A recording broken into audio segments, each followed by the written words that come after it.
Thanksgiving yet, but I'm going to say this. Happy Thanksgiving. Say to each other, Happy Thanksgiving. Yeah.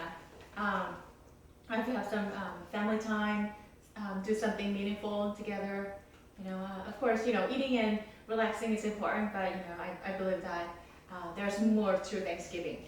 So, the reason I tried to explain what the Thanksgiving meant, why, is because in America, because these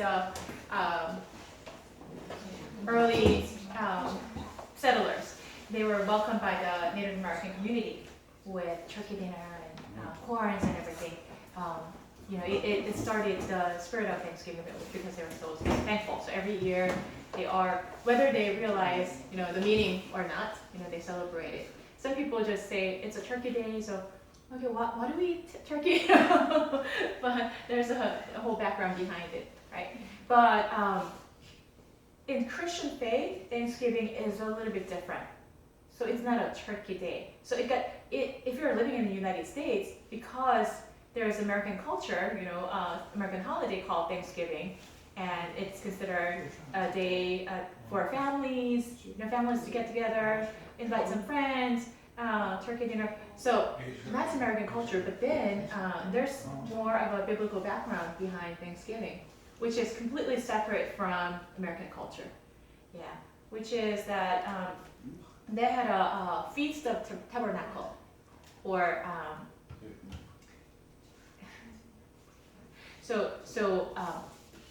like in the fall, they would gather the harvest, right?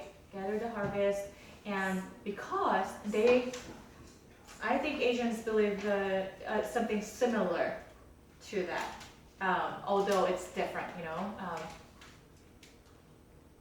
Asians have a concept of the divine, who is in control of the weather, whenever you read. So when you sow the seeds, there have to be like a combination of different things in order to have a harvest, right?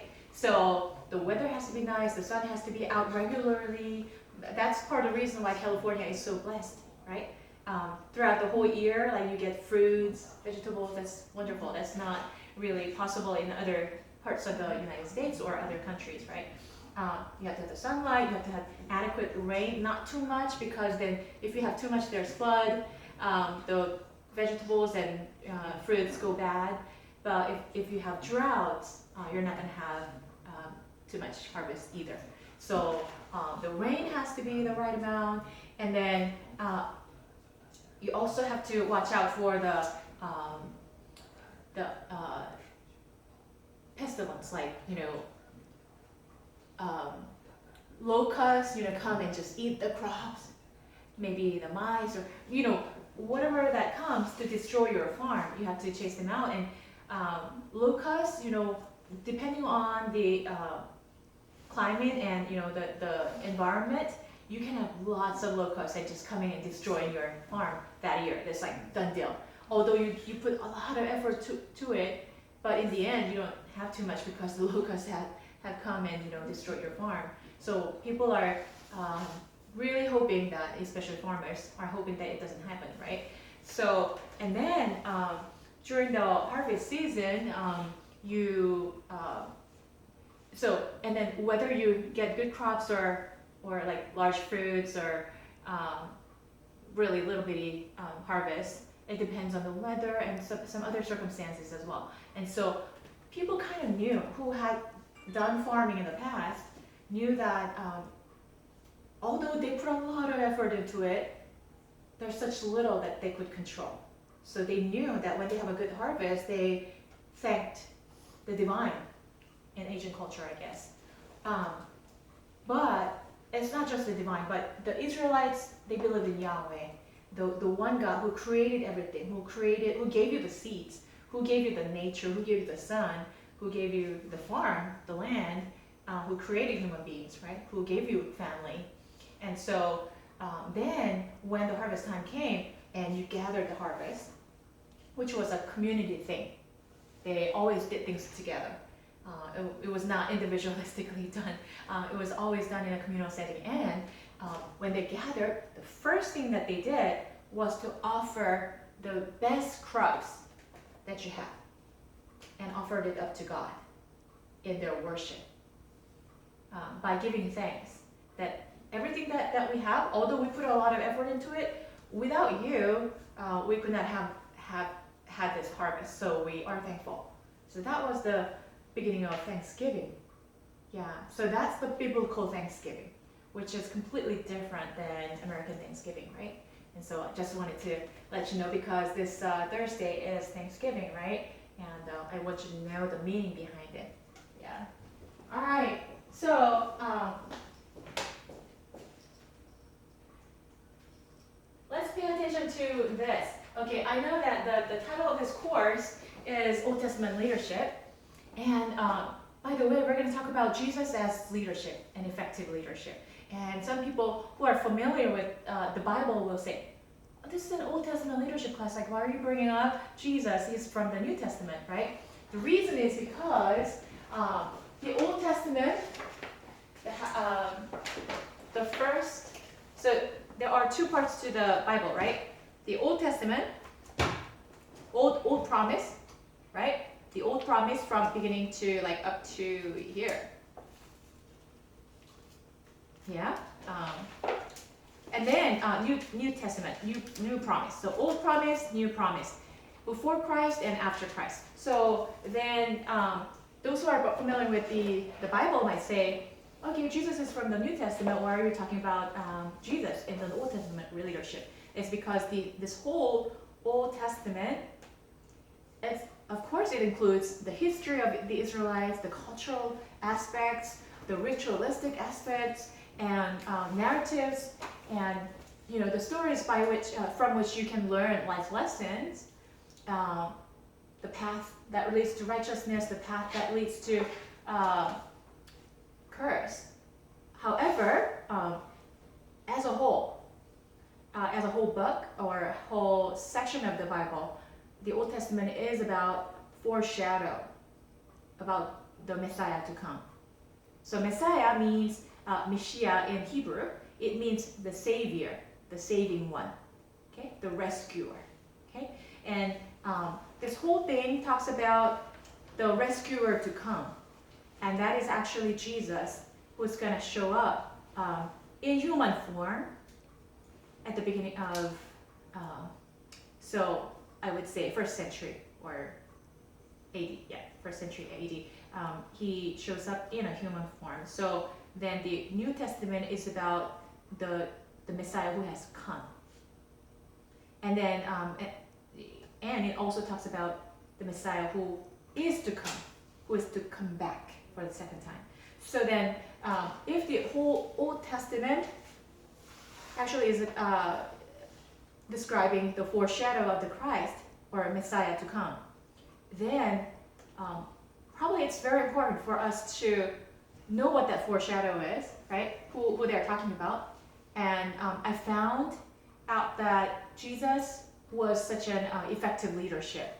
He was a prime example of effective leadership. Although he was not an entrepreneur, he was not a businessman, he was not after money, he did not establish a company or manage people. However, from his life and ministry, we can learn so much about effective leadership, and that's why we want to talk about this today.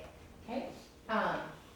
So what do I mean by effective leadership? And we're going to talk about that a little bit later. But let's let's go back to page 1 of your book, of your syllabuses. It's incredible that you brought that today. All right. Yes, so page 1. Do you remember? So the reason I'm doing this is because do you know that next week is our last day? And I hope each one of you will get something out of this class. And oftentimes we just come to class once a week and then learn something. Okay, we learn something and then go back and then we don't remember anything. So if you can't remember too much, at least take this with you, okay? So let's go back to our definition. Roy, can you please read leadership? Definition of leadership.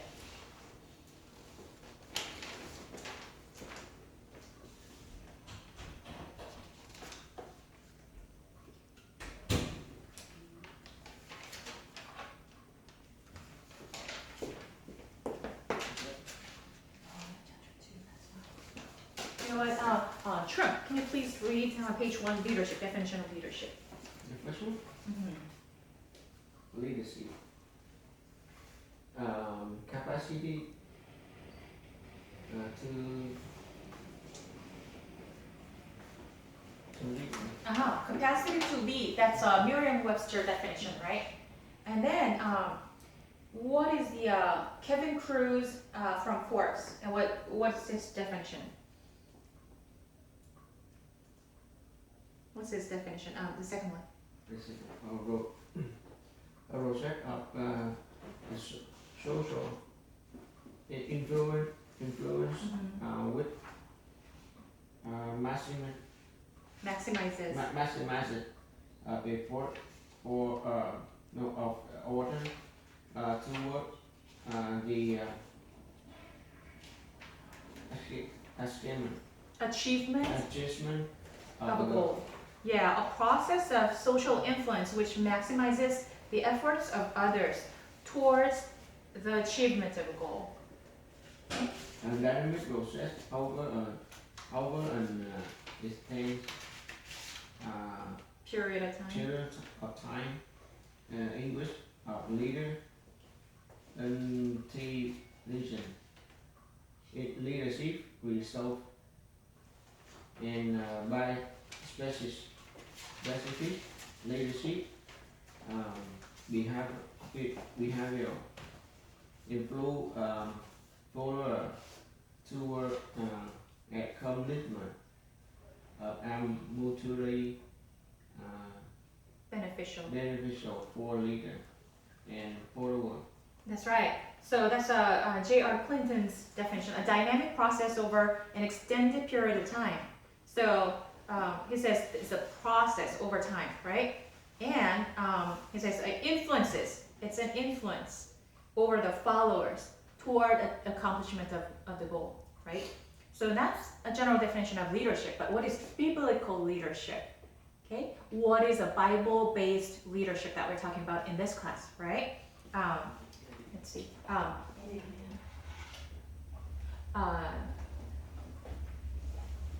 Audrey, can you please read biblical leadership for us?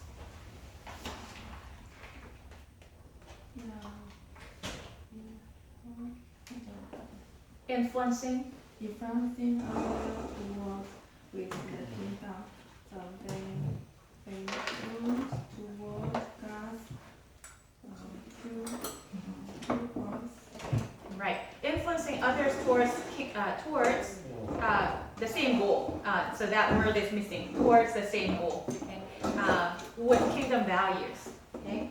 I'm sorry. Okay. I think I need to get rid of that word. Towards. Okay. Influencing others with kingdom values towards God's purposes. So my own definition of what biblical leadership is influencing others with kingdom values towards God's purposes. Right? How about Bill Lawrence? Hi. I'm sorry. Let's see. Eric, can you please read it for us?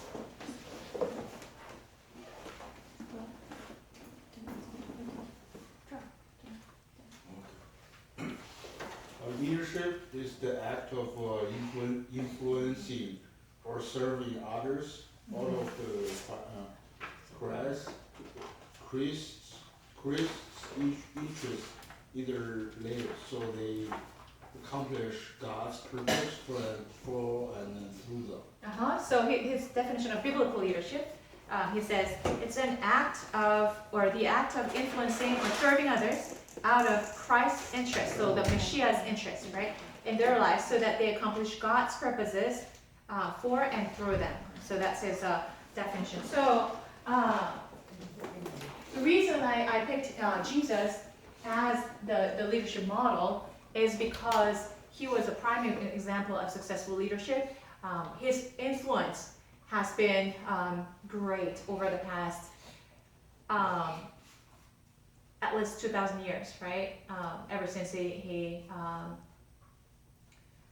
passed away from this earth to go to heaven, to be resurrected and be lifted up, to ascend into heaven. While he was walking on this earth as a human being, fully divine but fully human being as well, which might be a little bit of a difficult concept. So he was fully, so he's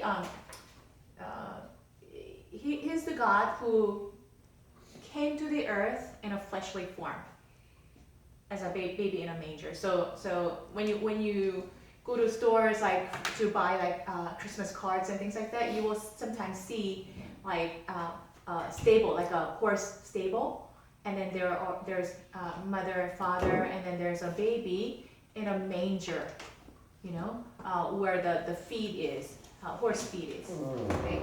And there's a baby. If you see that picture, it's talking about Jesus, because Christmas is about Jesus that we're celebrating. And so he chose to come to the earth as a human being so that he could communicate with us, so that he could understand how it feels to be a human being. He did not want to remain in heaven and say, okay, this, like, I'm away from you, I'm above you. No, he humbled himself to become a human being so that he could live among us. The book of John talks about it. He lived among us in a flesh form, and he was, welcome, he was, hi, welcome back. Where were you before? All right, we'll talk about it later. Welcome. Anyway, so then he had all the human limitations, although he was fully divine, and he could have exercised his divine power, but he remained as a human being who is limited by time, okay, limited by his physical energy. Sometimes he was tired, sometimes he was thirsty, sometimes he felt all the pain when people persecuted him, you know, when he was tortured and died on the cross. He felt all the pain that you and I would have felt if we were whipped or if we were pierced. So he felt all that. So while walking on this earth, he was just like you and me. And he understood the human limitations. And in the midst of that, he exercised his leadership. Not as God above, but as one of us. So the difference is that he was never after a selfish gain. So when I say selfish, I mean it sounds really horrible, but he was never after collecting money for his own comfort, right? He was never after good reputation. Okay, so praise me or say good things about me. His desire was to help other people. His desire was to sacrifice himself so that other people could benefit from it. So he was like a kernel that was dropped on the ground, decay, and then there will be sprouts. You know, so one kernel is dropped on the ground and you bear much fruit, versus when a kernel stay by itself without being dropped on the ground and perish. It'll remain just one kernel. So he took the steps in order to become that sacrifice that will bring much harvest. That's what he did on this earth. And it's a prime example of servant leadership. And so we want to talk about that today.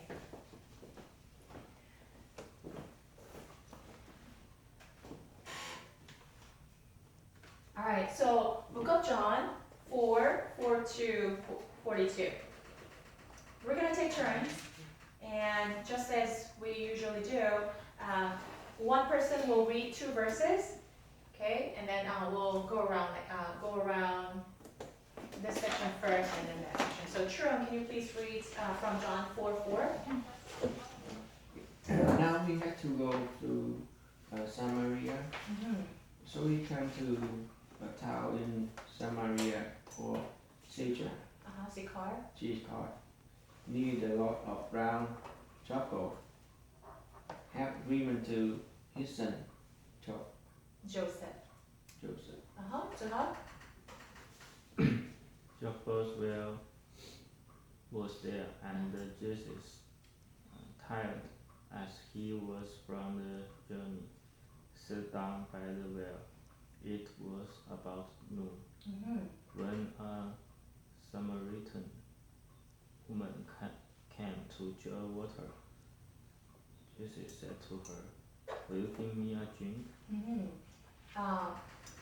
BB, you're BB, right? No. Oh, wait. Oh, I know. Give me the first word, first letter. K. That's right. Cat. Yes. Okay. All right. Verse 9 and 8 and 9, please. His Disciples. disciple had gone into the town to buy food. The Samaritan.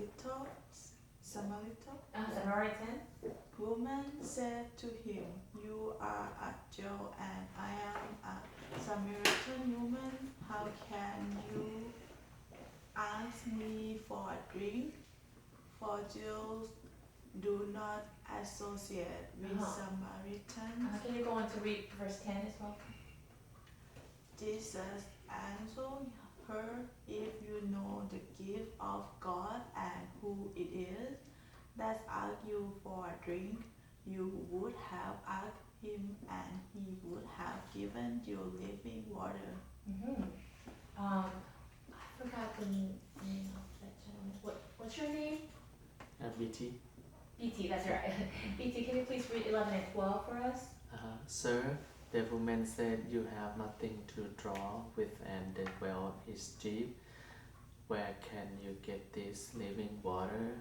Are you greater than our father Jacob, who gave us the well and drank from it himself, as did also his sons and his livestock?" Jesus. Mary, can you please read 13 and 14 for us? Jesus answered, "Everyone who drinks this water will be thirsty again, but whoever drinks the water I give them will never thirst. Indeed, the water I give them will become in them a spring of water welling up to eternal life." That's right. Sharon, can you please read 15 and 16 for us? The woman said to him, "Sir, give me this water so that I won't get Thirsty. and have to keep coming here to draw water." He told her, "Go, tell your husband and come back." Let's see. Roy, can you please read 17 and 18 for us? "I have no husband," she replied. Jesus said to her, "You are right when you say you have no husband. The fact is, you have had 5 husbands, and the man you now have is not your husband. What you have just said is quite true." What's your name? G. Can you please read 19 and 20 for us? Sir, the woman said, "I can see that you are a prophet. Our ancestors worshipped on this mountain, but you Jews claim that the place where you must worship in the Jerusalem."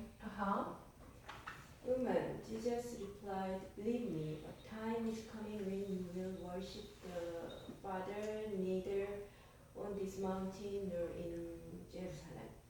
Can you go on to read 22 for us as well? "You Samaritans worship what you don't know. We worship what we do know. For salvation is from the Jews." Pon, can you please read 23 for us? "Yes, the time is coming and hath now come when the true worship will worship the Father in the Spirit and the truth. For they are the kind of worship the Father seek. 24. God is Spirit, and his worship must worship in the Spirit and in truth." Thank you. Audrey, 25 and 26 for us. The woman said, "I know that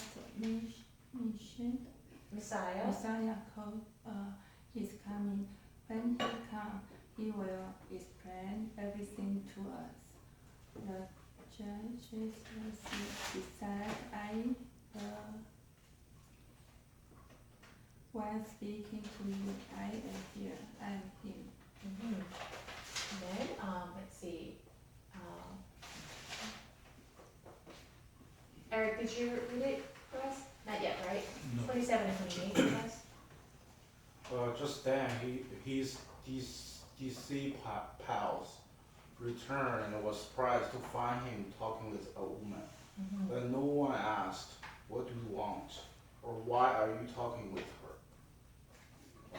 Then, leaving her water jar, the woman walked back to the town and said to the people, "Come to see a man who told me everything I ever did.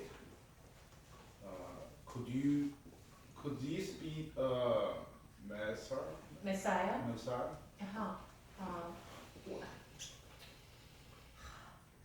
It's a hard time to pronounce your name. They come out of the town Shengwan. and made their way toward him. Meanwhile,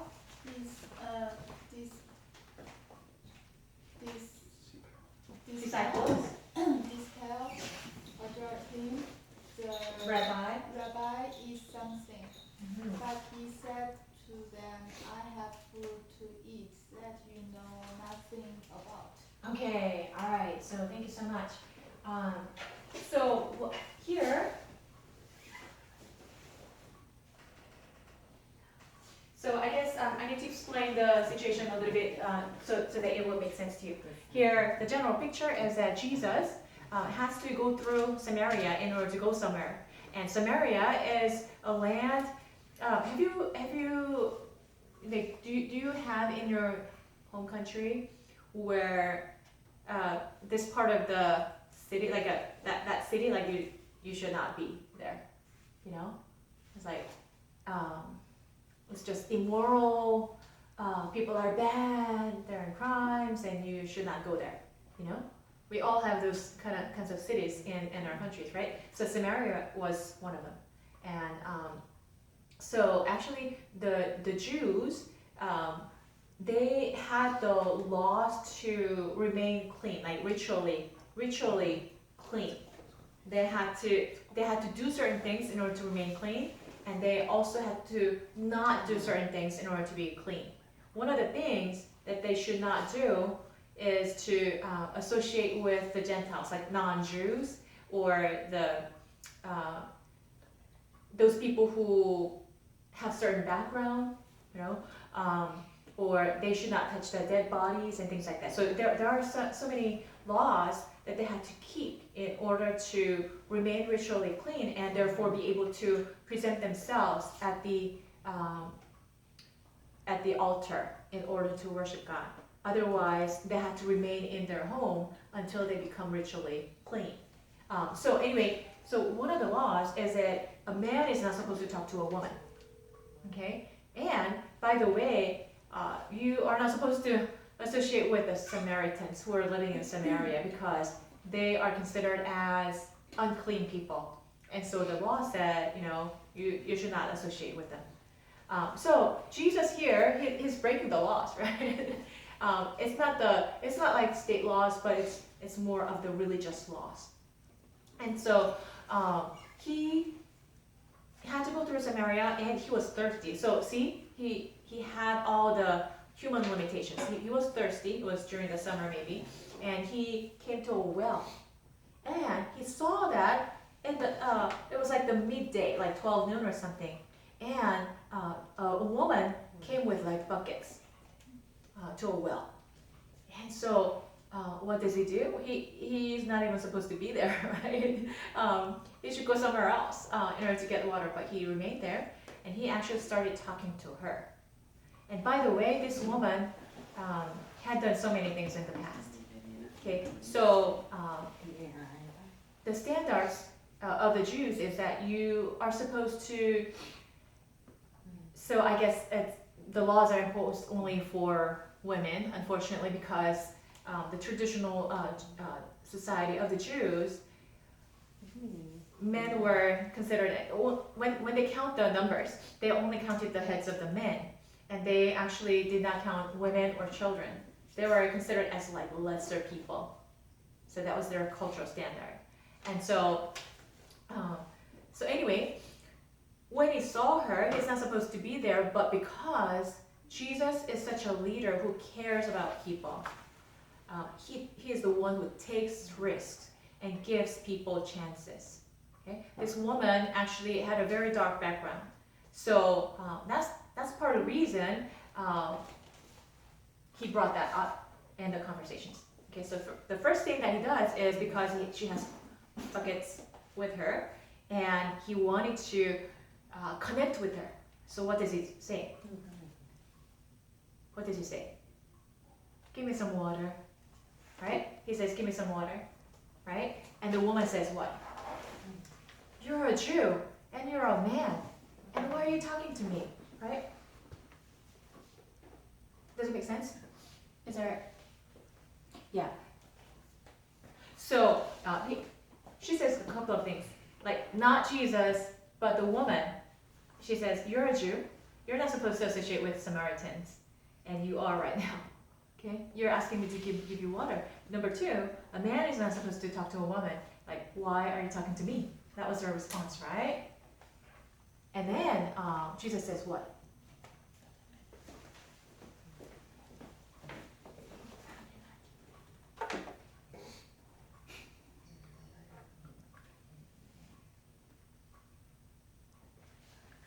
If you knew who I was, you would ask for living water. Have you heard of living water? Okay, so first of all, water is very important. Water and the air. You will die, right? We will all die. He's talking about living water, and he says, if you knew who I was, instead of talking about the Jewish laws, you would have asked me for living water. Okay? And by the way, if you drink from the living water that I have, you will never get thirsty, and you will not have to come here to draw more water. How strange, right?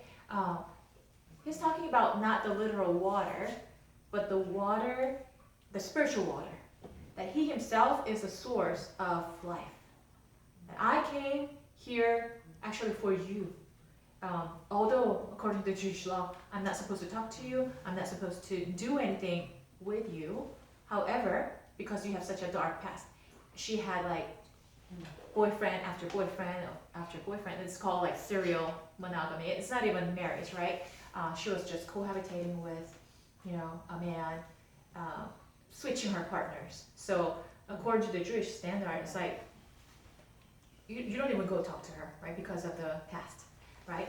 But he was talking to her, knowing. She said, "Oh, you must be a prophet. How do you know that I had like 5 men in the past, and that the one that I'm living with is not my husband? You must be a prophet." Okay, so Jesus, as a fully divine being, he knew, he could tell, by just looking at you, he could tell the past, right? However, he did not condemn her. The way he approached is, okay, give me some water, and then she says, she questions, and then he goes, if you knew who I was, you would have asked for living water, and you will never get thirsty. You will never get thirsty. He's talking about her desire. Okay, what is it that you're lacking? Okay, so God created all of us, you and me. It doesn't matter whether you recognize him as God or not. We were all created by him, and when he created us, he gave us almost like a spiritual hole, some kind of hole in our spirit and psyche that can only be filled by God. Do you know that in the ancient past, like in the Paleolithic era, right? You can go to like the caves and you can see like engravings on the wall and things like that. There are people who are bowing down to like the sun and things like that. There are pictures, before language came into being, right? Before alphabets or like whatever the written language came into being, they started drawing pictures. And if you go to like any of the continents, there are pictures of people worshiping some kind of God, because in our spirit, in our psyche, we're longing for something. We know that by our instinct, we know that God is not like us, that God is somewhere above, that God is somehow more powerful, that God is the one that we need to bow down to. Yeah, that's how people felt when they did not have any idea.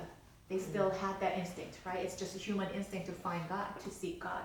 Why is it there? Because when God created us, He created us for relationship. Of course, with each other. That's why He created so many of us, isn't it? Right? But before that, relationship with God. So He created human beings so that we would want the relationship with Him, so that we would want the relationship with each other. Right? So if you go to a prison, what's like the most cruel form of punishment? Of course, like death penalty, yes. But aside from that, within the prison, like what is the most cruel form of punishment? Probably from the movie. Probably the place that no light. Oh, no light. That could really contribute. Yes, but it's called solitary confinement. You know what that is? Like putting one person in one cell, no human interaction, no guards, like no whatsoever, nobody to talk to, nobody to look at. That's like the most cruel form of punishment. So people go crazy when you're confined, just alone for a long time, right? Why? Why is it the most cruel form of punishment? It's because we're created for relationship. Yeah, even in the prison cells, without human interaction, like it's unbearable, right? So that's there.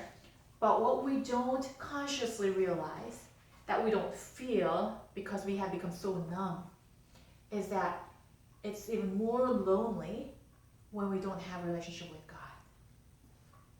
Yeah, and for that reason, Jesus came to this earth to communicate to us. You know what? You don't realize what you're missing, what you are longing for.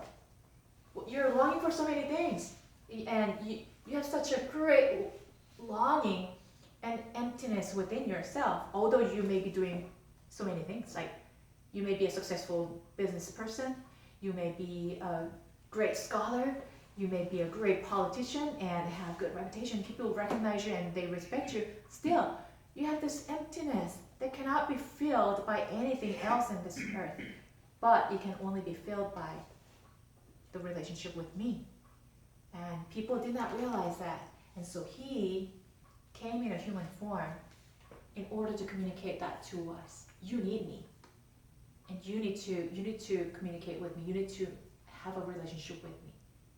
So when Jesus looked at the Samaritan woman, having had like 5 boyfriends that she cohabitated with, okay, and then still she has another partner that she's living with now. Well, for some reason she could not be satisfied by those 5 women, or 5 men. I'm sorry, 5 men. And so she kept switching, thinking, okay, if I switch my partners, I may be satisfied, right? We're not like that in this room, right? We're not like that, but then do we have like other kinds of desires? Okay, so because I was a counselor before, I've seen so many people come with certain desires. I'll give you another example.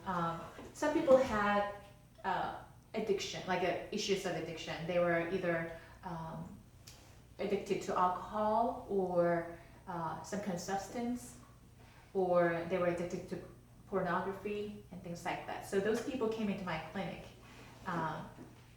because they wanted to be set free. Like they knew this is not something that I'm supposed to be doing. Like this is bad, but I don't know how to break off from that cycle of evil that is destroying me and destroying my family, right? So they came, and I was helping them. In the first place, what was the desire? Okay, they had some kind of emptiness. They had a need, and they needed to fill that need with something, but they couldn't find the right thing. So they turned to alcohol, they turned to substance, they turned to pornography. You know what I'm saying? Not knowing that that desire only can be filled by relationship with God. Yeah. So when Jesus saw the Samaritan woman, he saw the need. You're thirsty about something, okay? So he's striking up conversations. Okay, here's a well. I'm a human being. The sun is scorching hot. I'm thirsty. Give me some water, woman. And then, so I'm just like you. I'm at your level. Like, I'm not a God high above, but I'm with you, like at your level. I'm thirsty and I need water. And you came out to get water. However, I see your desire, your thirst is that you want something and you desperately need it and you need to do something about that. But that desire actually is for the desire to relate with God, but you mistakenly believe that that desire is for men. And so therefore you switched your partners and lived with them and did all kinds of things in order to fill that need. But you know what? If you knew who I was, you would have asked for a living water. Because from me flows out the living water. Meaning, when you meet with me, when you come to know me, when you have a relationship with me, then you will have life. You will have joy. You will have meaning. And your desire, that emptiness, it will be filled by relationship with me. You'll be so satisfied that you will not look for other things. That's what he meant by I'm the living water. And you would ask for the living water if you knew who I was and what I have, is what he's saying. So she comes to realization, oh wow. But okay, before that, she's like, how do you know what I did? How do you know that I had 5 partners? So you must be a prophet. You know what? By the way, we heard that there will be a time when Messiah would come. And he will come to rescue us. And we will worship him. I'm wondering about who the Messiah is. And Jesus says, I am he. All the things that were promised in the Old Testament, the foreshadow of Messiah, that's actually me. I am he, and you're meeting the Messiah right now, is what so he revealed himself to her. And then what happens to her? Okay, forget about drawing water from the well. She dropped her buckets. I don't know if she dropped the buckets, but I'm pretty sure she did. She dropped the buckets because she found what she really has been looking for. And she was amazed by his ability to be able to see her past, and also the fact that although he's a Jewish man, he's not supposed to associate with a Samaritan woman, to Samaritans or a woman, but he broke the law in order to reach out to her. That's love. That's taking the risk in order to love people, to give them life, to restore them. So because she was such an immoral woman, right? Even in the Samaritan village where she was living in, she was not liked. And we can kind of tell by the fact that she came out to draw the water from the well at mid-noon, like at 12 o'clock noon. It's really hot. If you've ever visited Israel, it gets really hot during this daytime. Yeah, especially around like noon until like 2-3 o'clock. It's really hot, and nobody comes out to draw water at that time, right? During the summer, we try to avoid the sun and try to when it cools down a little bit, we try to go out. Is that true? So the Israelites did the same thing.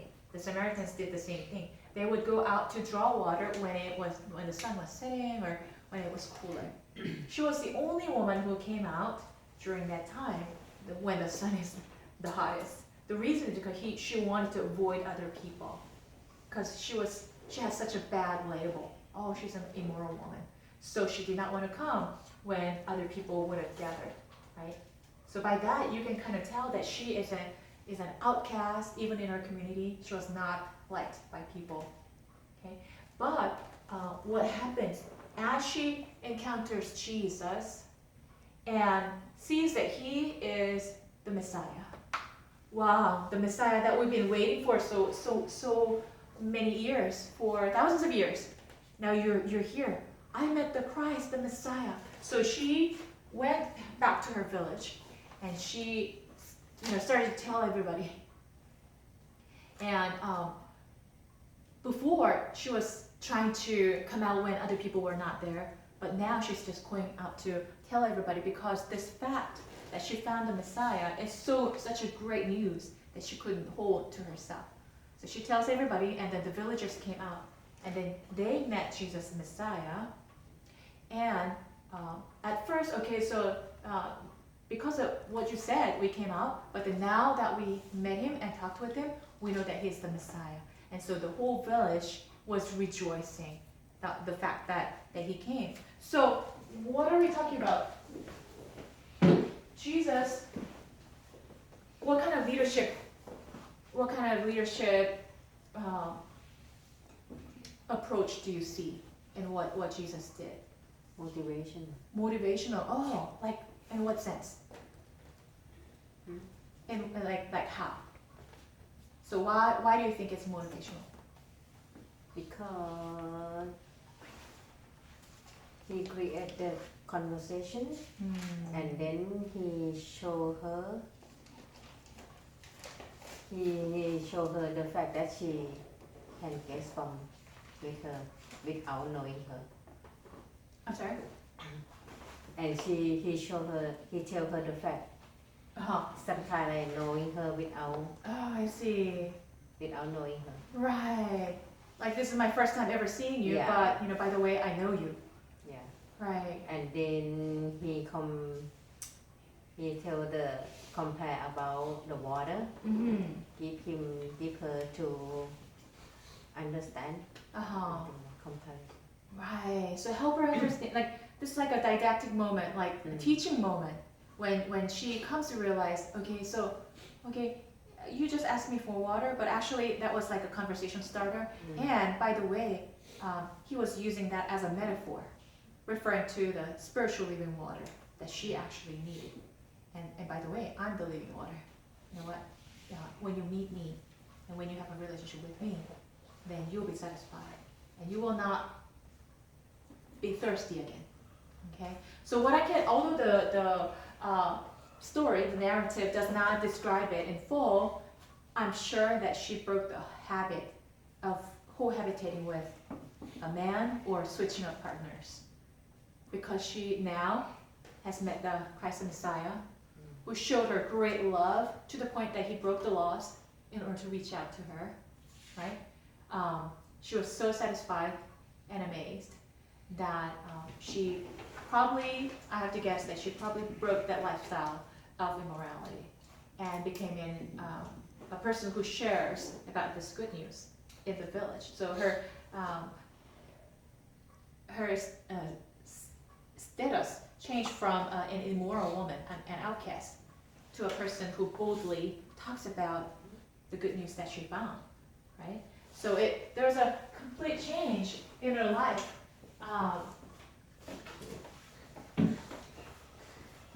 Jesus was not an entrepreneur, but he was a carpenter. Do you know that? Yeah, he was a teacher and a preacher, and he was a carpenter. Do you know what a carpenter is? Right? Yeah? Maybe something that's related to what you do. You design things, but then there are people who actually carve out the woods and put them together, right, to make a cabinet and things like that. Islands, yeah. So that's what he did.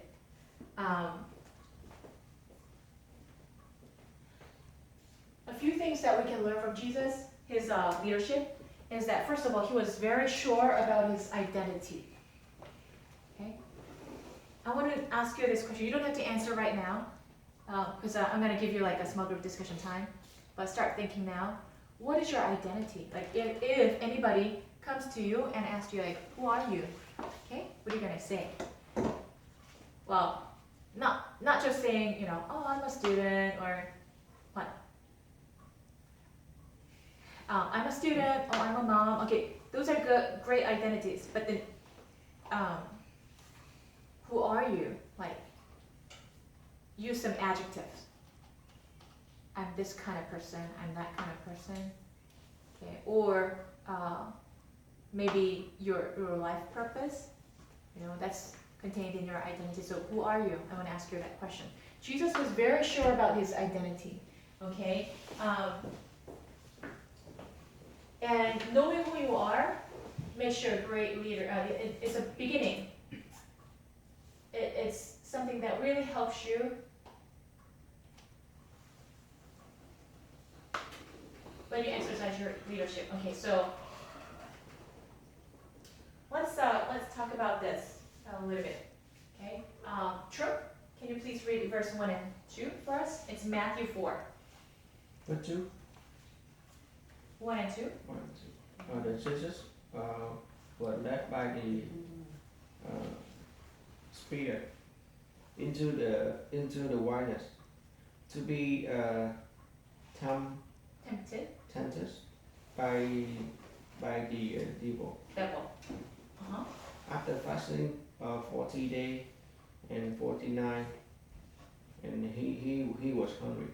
Mm-hmm. So he was hungry. He was a man, right? He was a human being. Okay. So how 3 and 4 for us, please?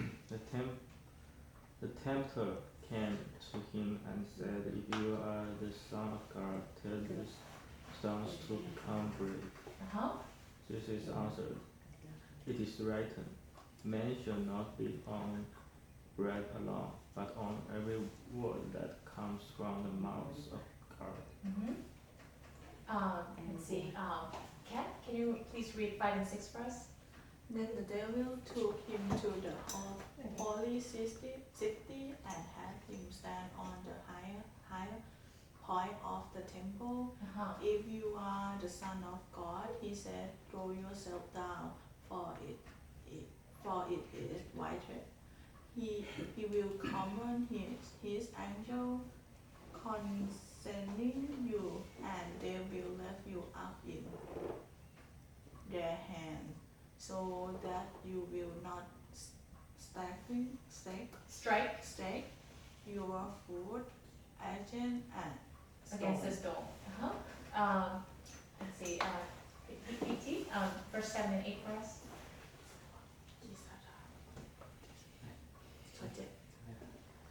Jesus answered him, "It is also written, do not put the Lord your God to the test." Again, the devil took him to the very high mountain and showed him all the kingdoms of the world and their splendor. Uh-huh. "All this I will give you," he said, "if you will bow down and worship me." Worship me, narrate 10 and 11 for us, please. Jesus said to him, "Away from me, Satan, for it is written, worship the Lord your God and serve him only."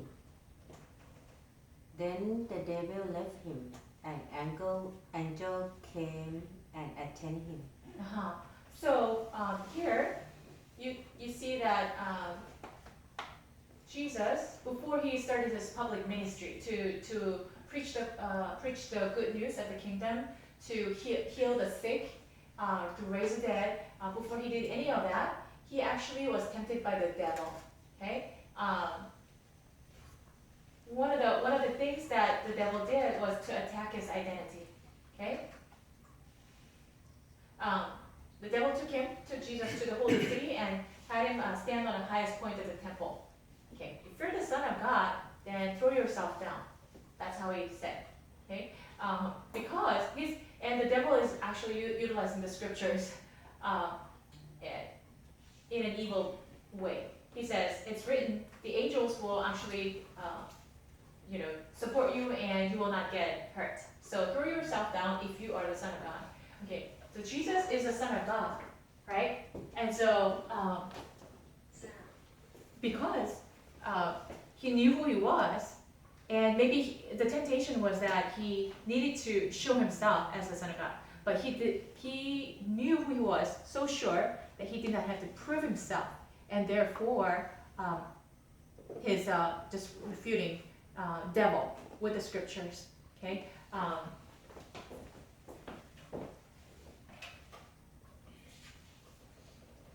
Do not put the Lord your God to the test. Right. So instead of throwing himself down so that the angels will come and lift him up, no, he did not have to do that. He says, I'm the Son of God, don't test me, is what he's saying. Don't put your God to the test. So he was very sure of his identity, even from the story that we just talked about, the Samaritan woman, talking with the Samaritan woman. He revealed himself as the Messiah, the Son of God. And so he was very sure about who he was, that when he was tempted by the devil, or when he actually stood before the king to be judged. He did not do anything wrong. He did not commit any sin, but he was brought before the king, and he did not compromise even a bit. He could have said something so that he could be released, but he did not do that, because he was very sure about his identity. He was very clear about his purpose of coming here. Okay, he had a very clear purpose. So what you can learn from him, and once again, this is going to be included in your discussion question, is that you need to have a clear purpose if you want to be a good leadership. No phone, please. Put it away. Thank you. So so if you want to be a good leadership, then you want to have a clear purpose.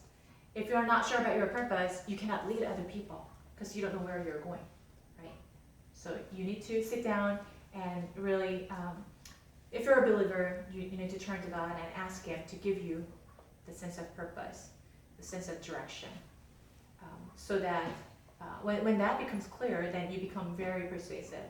Even just by you talking to other people, if you know what you're talking about, then you will bring conviction to other people's hearts. You will attract so many people around you. Okay, so he had a very clear purpose. What was his purpose? His purpose was that to restore the broken relationship with God, the Creator, and His creation. Broken relationship between God, the Creator, and His creation. Okay, primarily focusing on the human being, you and me. So, back to the story of Adam and Eve. If you read the book of Genesis, chapter 1 and 2, you can see that God created, the first human beings that God created were Adam and Eve. So He created a man and a woman according to His image, meaning He made them spiritual beings. He breathed into them so that they would have spirit, so that human beings will be qualitatively different from the animals. Okay, the dogs and camels and even little rats, they have emotions. Do you know that? They have fear, they have joy, delight. Okay, and they sometimes feel sad. Okay, they have emotions. However, it's qualitatively different. That human beings have the spiritual aspect to it. No animals have the spiritual aspect. And they don't worry about the spiritual things. Okay? The reason is because God breathed into us. He gave His Spirit to each one of us.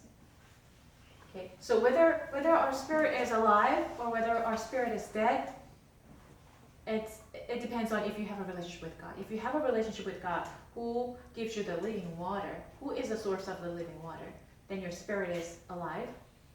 If you don't have a relationship with God, then your spirit, although it's there, it's like dead. It's like asleep. It's not active. Okay. So Jesus Christ, he knew His life purpose. He knew the purpose as a leadership. He came so that what broke the relationship between God and His creation, us, is a sin. Okay. Maybe I can talk about this in order to describe this brokenness. Why was it broken?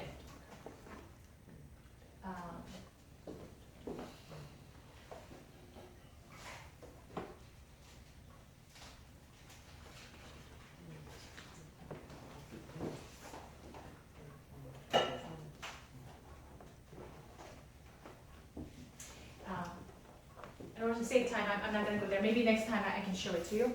The reason the relationship between God and His people were broken is because Adam and Eve sinned, the first human beings, okay, they were given the free will. So just like you and me, we have the free will. We can choose whatever we want to do. Is that true? So that's one key aspect of God. He created you and me in His image, and by that means we inherit His characteristics, including free will. And so He could have made us like robots, so that we could only obey Him and worship Him, but He did not program us. He only gave us a desire, and you can choose, regardless of your desire, you can choose what you want to do. You can choose to worship me, you can choose to have a relationship with me, or you can choose not to have a relationship with me. So Adam and Eve, unfortunately, chose to go against God. They wanted to become God instead of acknowledging God and worshiping Him and following Him. So because they rebelled against God, the sin came into this world. So then the world that used to be perfect, the Garden of Eden was a perfect place. So I don't know if you've been to like a really good place, I don't know, maybe I don't know how it looks like now, but maybe the island of Maui, maybe New Zealand somewhere, I don't know. Like if you go to a very, very nice place that has not been corrupted yet, right?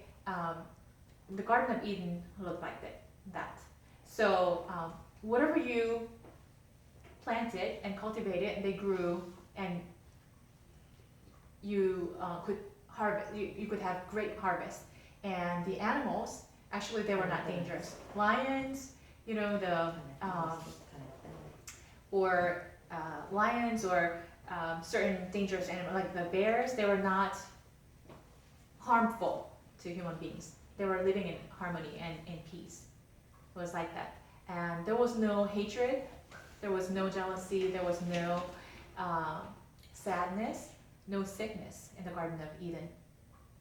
Are you looking up something that's related to class? Oh, okay. To identity. Oh, okay. Yeah. But because Adam and Eve sinned against God, all these things came into the earth: sickness, sadness, brokenness, hatred. So the thing is, Adam and Eve were the married couple. They had children, and then their children actually had children as well. So after generations and generations, we actually increased in number, right? However, because Adam and Eve sinned against God, the descendants after them inherited the spiritual DNA of sinfulness. So when we are born, you know, when we see like the little children, we don't see, they haven't done anything, you know? They only cried, and they haven't done anything against anybody, right? But still, the moment they're born, because they inherit the spiritual DNA of sinfulness, they're born as sinners. Yeah. So that's why you don't have to teach anybody anything bad, but the little child already knows how to lie to you, how to steal things. You know what I mean? The little, I don't know if you've ever seen like a 2-year-old, you know, who barely starts to talk, right? And you haven't taught her anything. Let's say she, okay? You haven't taught her anything bad, okay? But there was one of my pastor friends, very nice person. His wife is wonderful. They never taught this child anything bad, anything wrong. But this 2-year-old, she started to potty train. She, you know, so they wanted to encourage her. So what they did was, if you say, if you say pee pee, instead of like just peeing in your diaper, if you let us know that you want to pee pee, and we take you to this potty, then we're gonna give you candy because she likes sweets. Okay, so she learned that, okay, if I go to the potty, then my mom is going to give me a piece of candy. So she's motivated by that. So one day, over time, she mastered that. One day she said, "Mama, pee pee." So mom took her to the potty, and she pulled down her pants, and then she sat down there, but actually she did not have the need. She just got up in a split second, and she pulled her pants up and she said, "Candy, please." So she lied to mom in order to get the candy. it's really amazing that her mom and dad never taught her anything bad, but she learned how to lie. Where did she learn that from? All right, she was. No. Huh? They taught them by, for example, it's like when you train something. When you did this thing, you get reward. Mm-hmm. That's why she did that, but it's before. That's why she start to do the action to get that reward. But then the thing is, Right? they said if you want to get a candy, Mm. you need to go to a potty and actually pee. Right. But then she learned how to get the candy without actually successfully peeing in the potty. You know what I mean? So how did she learn how to lie to her parents? So her parents were really surprised, and she was, they were sharing that with me the next Sunday. We never taught her how to lie, and she's lying to us. And there were other incidents where, and you can see little kids, they haven't learned anything bad especially, but they learn to steal like some kind of cookie or pick something from the store, and then without paying, they just, run off and start eating or something like that. So we can see in human beings, of course, goodness too. I'm not saying that all human beings are all bad. Like, we can't be, because we are created in God's image. We can't be all bad. But where did we learn this evil from? Nobody had to teach us. It's because we inherited the spiritual DNA from Adam and Eve, who sinned against God in the first place. And so then, because of the sin, because God is perfectly holy, is perfectly good, he cannot stand any kind of sin. And therefore, sin separated God and human beings. And so our relationship is broken. And Jesus came so that broken relationship will be restored. Does it make sense to you? How is it get restored? Sin came into and disrupted the relationship. Then we have to take care of that sin, right? How did he take care of the sin? By becoming one of us and taking away all our sins upon himself to pay for the sin. So it's like this. I think I talked about this before as well, those who have taken my class before, but I'll repeat that because it's so important. God is the righteous judge, and he is a loving father. He's both. He's not either, but he's both. So it's like this. The righteous judge is sitting in his court, and he's, adjudicating. So he is passing the judgment on each case, right? And there's a young man who comes in, and he murders someone, he killed someone. And the state law says if you kill someone, then there's a death penalty. So since he's the righteous judge, what does a righteous judge do? A righteous judge says death penalty, right, for this young man, because that's the due penalty. But then it happened to be that this young man is the judge's son. Can you imagine? Those people who have children, this kid is your own child, but you have to pass the judgment, death penalty. So as the righteous judge, he says death penalty, and then he takes off his robe, comes down from the judge's seat, and embraces his son. He says, okay, as a loving dad, I will go in place of you. I will take the death penalty, and you're set free. That's what Jesus did for you and me.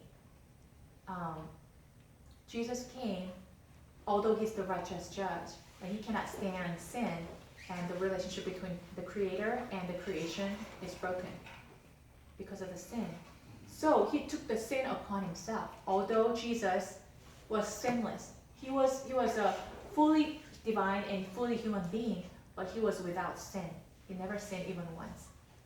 However, he took away all the sins that we committed, that our parents have committed, and whoever on this earth have committed, and even the future sins. He took it upon himself. And that's why he had to die on the cross by crucifixion. He died the most cruel form of death, most shameful form of death. He was crucified. What that means is that they have this wooden cross. It's pretty high, it's huge, and the worst kind of sinners would take that. if you see anybody, he was born as a Jew. So according to the Jewish law, if you committed a sin over and over again, and people think that if you imprison you, like nothing is gonna change. Like if once you are released, then you're gonna commit another sin. So then the only thing that you deserve, because you're such a horrible sinner, and because no one can actually stop you, will actually kill you, put an end to your life. And by the way, because you're such a horrible sinner that disrupted the whole society and did so many harms to other people, the only thing that you deserve is to die a shameful death. So they would take away all your clothes, okay, and make you actually bear the cross, which is very heavy, and go up the road of Golgotha to your own tomb site. Okay, so while you're walking there, people are whipping you, they're stoning you, they're spitting at you, because you deserve that, right? It's the most cruel form of punishment. And when the Roman soldiers actually whip you, they invented all kinds of equipment in order to harm people. Okay, so one of the things is that the whips had the multiple multiple parts, and each part had this metal hooks. They were like the fish hooks, but only stronger and thicker. And then so you have multiple of that. And then once you whip a person, then it will take away your flesh. You know, when you do this, pull it away, then your flesh will be taken away. And it was so harmful, destructive, that it would take away your intestines too.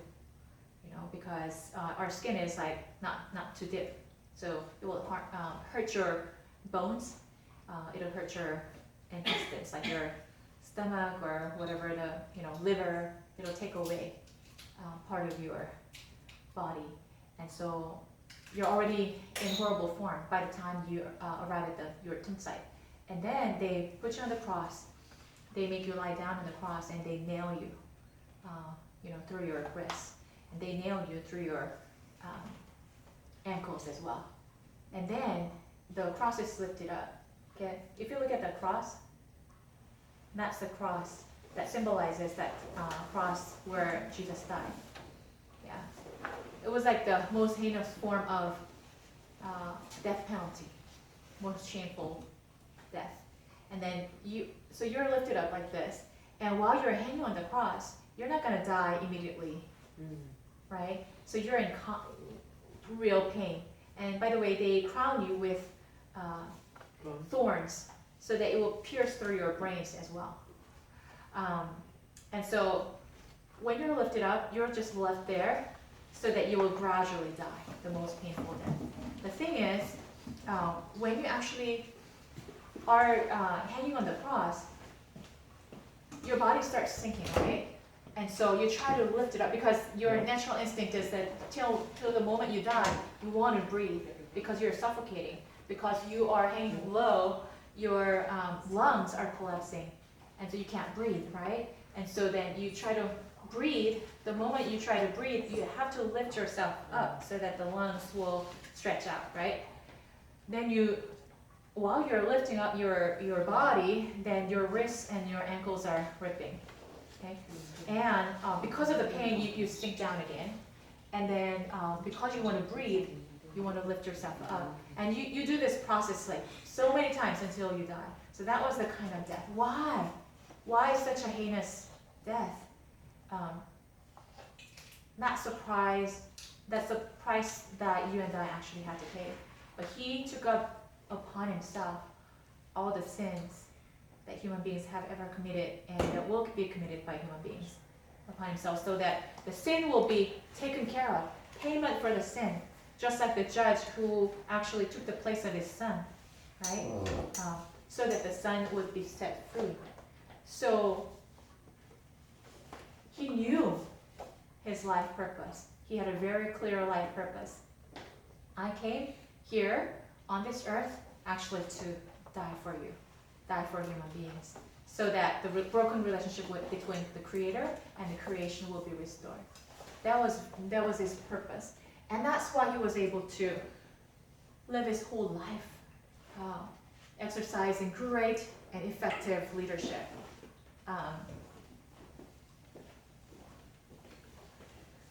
By the way, he was not. He was a very, very careful planner. He was strategic. Do you remember the strategic leadership that we learned last time? Okay, so to human mind, it looks like a waste of life. Why did you die on the cross? Could you have utilized, because he had the ability to call the angels, make them do some great work, actually become a king and rule over this nation, and could you work it out that way, and at the same time restore the relationship with God, and give people free and happy life? Could you do that? He had the ability to do so, but instead he died on the cross. It looks like a complete waste of life, right? Why did he do that? It's because he knew that if the sin is not taken care of, the relationship will not be restored. And if he became an earthly king and ruled over this earth, the impact would have been just within his country. So people are actually expecting, when they heard the word Messiah, because Messiah is described as a great king who rescues his people in the Old Testament. Actually, the Israelites were longing to meet the Messiah. Why the Samaritan woman was rejoicing when she saw the Messiah is because they were so desperate that desperate in waiting for the Messiah to come, because they were oppressed for so many years by the Roman Empire, and before that they were. Do you remember? They were conquered by the Persian kingdom. They were conquered by Babylon, and they were conquered by many nations, and they became they were conquered by Egypt before, and they were in slavery, and they were stepped over by these conquering nations, and they were longing for someone to come and rescue them from this evil hands. And so they were expecting a great, mighty king, like a militant king, who is very good with military strategies and who will just overthrow the Roman Empire so that they would not be oppressed anymore. So that's what they were expecting when they were expecting the Messiah. However, he did not overthrow the Roman Empire.